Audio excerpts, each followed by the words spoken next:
Hey y'all, happy Tuesday, happy spoken word Tuesday. I hope you guys that's come along fine. Anyway, you guys know on Tuesdays I like to bring the word, okay? And earlier you guys I read that short on Zephaniah chapter 1 verses 14 through 16 KJV version. Just basically bring you guys attention that the day of the Lord is at hand, right? That the Lord will judge the earth and the Lord will judge Judah, right? Of course, the great falling away have taken place, right? That mighty man will cry there bitterly, okay? And the trumpets shall sound, okay? All right, you guys. So, I'm going to be reading out the book of Zephaniah, right? It is in the New Testament. A few books before, it's in the Old Testament. A few books before the New Testament takes place, okay? Zephaniah basically talks about again how the Lord will judge the earth, how he would judge Judah and everything, right? The great day of the Lord, okay? How the mighty man will tremble again, how the trumpets will sound at the day of the Lord, dishes out his decree against all nations, okay? But judgment starts with Judah first, okay? And again, I read that short. Zephaniah chapter 1, verses 14 through 16, KJV version. The great day of the Lord is near. It is near and hasted greatly. Even the voice of the day of the Lord. The mighty man shall cry there bitterly. That day is a day of wrath, a day of trouble and distress, a day of wasteness and desolation, a day of darkness and gloominess, a day of cloud and thick darkness, a day of the trumpet and alarm against the fenced cities and against the high towers. Okay, so actually, this right, Zephaniah, right, is what I'm about to read right now. So this same verse is in here. Okay, I'm reading Zephaniah now, KJV version, and again, it is. I want to bring to you guys attention. How the Lord will judge the earth. Okay, how great and how much terrible it be, how much distress we'll be in.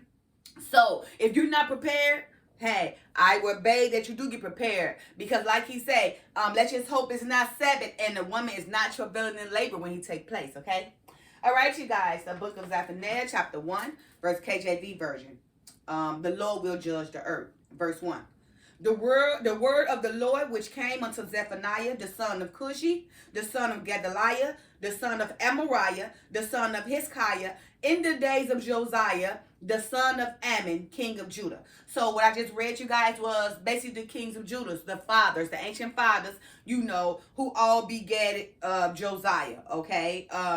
Again, on the day Josiah, who's the son of Ammon, king of Judah. Now, if you guys want to learn about the kings, you guys can go through Chronicles, like First Chronicles, Second Chronicles. It's going to tell you about the kings. Also, starting off with with Judges. You got Samuel that, was led by the father to put the king on Saul, but then, that's when the kings first started. It was Judges first.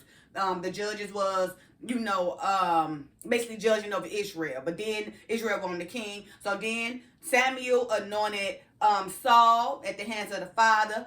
Saul became the king, but then Saul, he became prideful, basically.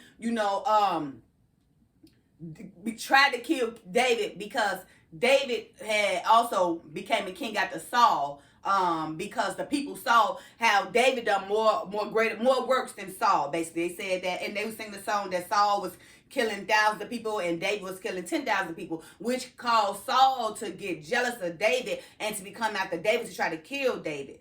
But Samuel knew that David was going to become the king, so the father already had the works in for David to become the king. Had Saul killed along with his son Jonathan, and David picked it up. Okay. Now again, you can read about the judges and the kings and everything. Starting with you read about the kings and everything. Starting with Judges, Chronicles. You can go to Judges and Chronicles to read about the kings and everything. Okay, and Numbers as well. All right, verse 2. I will utterly consume all things from off the land, said the Lord. I will consume man and beast. I will consume the fowls of the heaven and the fishes of the sea, and the stumbling blocks with the wicked. I will cut off man from off the land, said the Lord. The Lord will judge Judah. I will also stretch out my hand upon Judah and upon all the inhabitants of Jerusalem, and I will cut off the remnant of Baal from this place, and the name of the Chimerans with the priests, and them that worship the host of heaven upon the house steps, and them that worship and that swear by the Lord, and that swear by Malcham, and them that are turned back from the Lord, and those that have not sought the Lord, nor inquired for him. So you see, the Father said he's coming to stretch his hand out against Judah and all the inhabitants of Jerusalem. He's going to cut out the remnant of Baal. You know, Baal was with, was with the beginning of the evil queen, Jezebel. Okay, all right. So Jezebel had Ahab to start that stuff. Okay, when they caused Jerusalem to go praise on the house steps to all these idols and everything, right? Which caused Israel to become Baal. Okay, become evil just like Baal because of that strange woman, that foreign woman that Israel decided to marry, who was Jezebel. Okay. And he's saying that, the Lord is coming back from those who not turn back to him, who don't even inquire about him. You got those that don't even inquire about the Father. They just walk through life thinking they just here. Don't know why they here, don't know why they wake up, don't know why they sleep, don't know why they had psychological challenges, don't know why they can see the mountain, don't know why they can see all this, and they just don't know nothing. They just think they just here. And maybe by their own miracle, they became here. They was created. Okay, so you got people who don't even inquire about the Lord. They will be challenged. Okay. All right, verse 7. Hold thy peace at the presence of the Lord God, for the day of the Lord is at hand. For the day had prepared a sacrifice, he had bid his guests. And it should come to pass in the day of the Lord's sacrifice that I will punish the princes and the king's children and all such as are clothed with strange apparel. See, so the Father is come. He said, hold thy peace, right? Because the presence of the Lord, the day is at hand, right?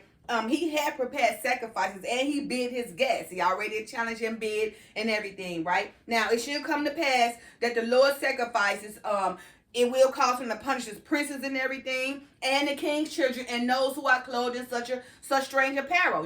Basically those who are out here, honoring idols and everything, and praying to the gods instead of the one and truly Father, the Most High.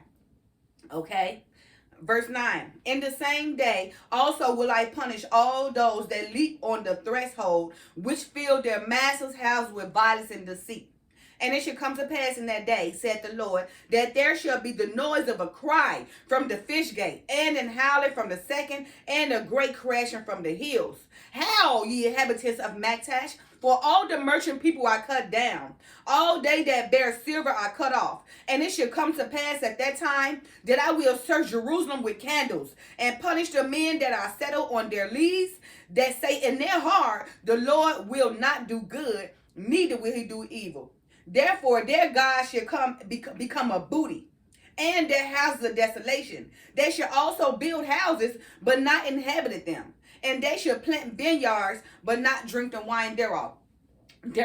So you see the Father saying all those who bring in all this violence and deceit, to the house or to their master's house and everything, they all should be cut down, right? And in that time, the Father will search Jerusalem with candles, right? He's going to punish the men that are settled, and those men that say in their heart that the Lord will not do good, neither will he do evil. The Lord will do good and he will evil, right? And he will do evil, right? The Lord is a great and terrible God, right? And he performing his marvelous works as we speak of his day. You guys see all his works that he's performing. The Lord is a great and terrible God, right? The day of the Lord is at wrath. He is performing all his marvelous works as you guys see before your eyes, okay? Verse 13. Therefore, their goods shall become a booty, and their house a desolation. They shall also build houses, but not inhabit them. And they shall plant vineyards, but not drink the wine thereof. Even though I drink thereof, even though I want to read that again. Because it's just saying, therefore their goods, all the stuff you guys have in your houses and everything should become desolate. They should become booty and everything, right? Also, many of them should build houses that they can't even inhabit in them, right? They should plant vineyards, and not drink wine thereof. No fruit should come from out of it. Because when the Father come to dead the letter, when he come to bring his wrath and everything, to bring his decree, he's going to judge everybody. He's going to wipe it out. You're going to see how things become desolate. How the houses become uninhabited. How their vineyards, they can't even drink thereof. Okay, no fruits is coming out of it, right? Because the people in their mind and their heart thinking, like they're saying, the Lord don't do good or he don't do evil. Yes, the Lord is the great and terrible Lord, okay? A great and terrible Father, and he's coming, okay? 14, the day of the Lord. The great day of the Lord is near. It is near and hasted greatly. Even the voice of the day of the Lord, the mighty man should cry there bitterly. That day is a day of wrath, a day of trouble and distress, a day of wasteness and desolation, a day of darkness and gloominess, a day of clouds and thick darkness, a day of the trumpet and alarm against the fifth cities and against the high towers. Do you guys see how great and terrible this day is? The day of the Lord, it is near and it hasted greatly. Even the voice of the day of the Lord, the mighty man should cry there bitterly, right? The day of his wrath will bring upon trouble and distress. It will bring upon a day of wasteness and desolation. It will bring upon darkness and gloominess. It will bring upon clouds and thick darkness, right? And it also will sound a trumpet and alarm against the fifth city and against the high towers. So all those people who I feel they built to a haughty tower, that mighty man will cry there bitterly. He will be desolated. He will be brought down. Okay. Verse 17. And I will bring distress upon men, that they shall walk like blind men, because they have sinned against the Lord, and their blood shall be poured out as dust, as their flesh as the dung. So you see, the Father say he's bringing great distress upon men, right? They should walk like blind men. Even though they can see, they still blind. And what they blind to the fact of the righteousness of the Father's works, okay? So again, the Father will bring distress upon men, that they should walk like blind men, because they have sinned against the Lord, right? Their blood should be poured out as dust, okay? Their flesh as dung, like it's nothing. Okay, because of all the sin against the Lord. That great day coming is going to bring a lot of distress upon men. You know, a lot of men that's walking out here going to be blindly walking and leading so many people to, damnation. Is it, yeah, that's what's going to happen. And verse 18, final verse. Neither their silver nor their gold shall be able to deliver them in the day of the Lord's wrath. But the whole land shall be devoured by the fire of his jealousy. For he shall make even a speedy riddance of all them that dwell in the land. So you see, not even their silver gold will be able to save them or deliver them in the day of the Lord's wrath, right? The whole land will be devoured, by fire because of the Father's jealousy, right? He will make a speedy riddance of all them that dwell in the land. So he will make a speedy judgment of all them that dwell in the land. He's coming with his saints in the clouds, all his witness, with the 12 tribes ready to judge. Well, which one of each from the 12 tribes ready to come and judge the land. So the Father is coming, right, in the clouds. So the clouds representing witnesses with all his angels, right, to bring a great judgment, to bring a decree so we can start this righteous kingdom, right? He will bring a speedy deliverance throughout all the land, all right? Okay, you guys, so I'm not trying to scare nobody. I'm just trying to tell you guys, okay, people think the Father, the Lord is not evil, okay, he won't do no good or evil. Yes, he will. He's a great and terrible Father, right? He performed his marvelous work. So don't think that the Father can't be a great and terrible Father, because he can, because he got to come do our judgment, right? He got to come, make us know what we did wasn't right. So all the things we doing, how could he be a just Father if you don't judge what we do, right? You got those in their heart. Oh, no, I'm just doing all things. He don't see me. He see you. He see everything you're doing. And that's why you're going through all things you're going through. And those very same people don't even realize they experiencing all these turmoils in life, all these problems and all these issues because of how they living, right? All the things they going through because how they treat people, how they walking through life, how they looking at people, even their thoughts that matter. So everything that you do from your mind, body, and soul affects how you live, right? Even how you treat people, right?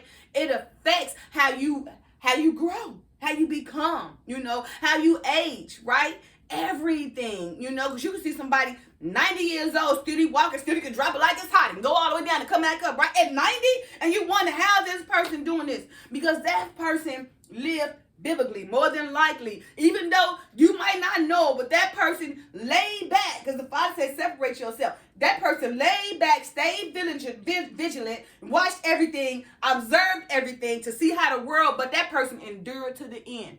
The Father said we must endure to the end. That person endured to the end so they can live 90 and 100, right? Which is basically the fullness of their days. People not living for the fullness of their days these days, right? They're dying at 50, 30, 40, 50 from heart failure and just cardiac arrest and from cancer.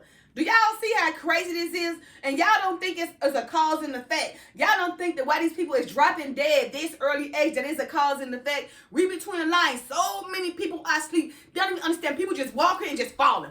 What the Father said, there's going to be 2 walking and He's going to take 1. Okay? The Bible is being prophesied. Okay? The great fall away has taken place. The day of the Lord is near. It is at hand. Okay? Prepare yourself, right? So you don't be a victim. All right, you guys. Don't forget to like, subscribe, share, and comment. Bye. Love y'all. Peace in the Middle East. Hamas and Israel.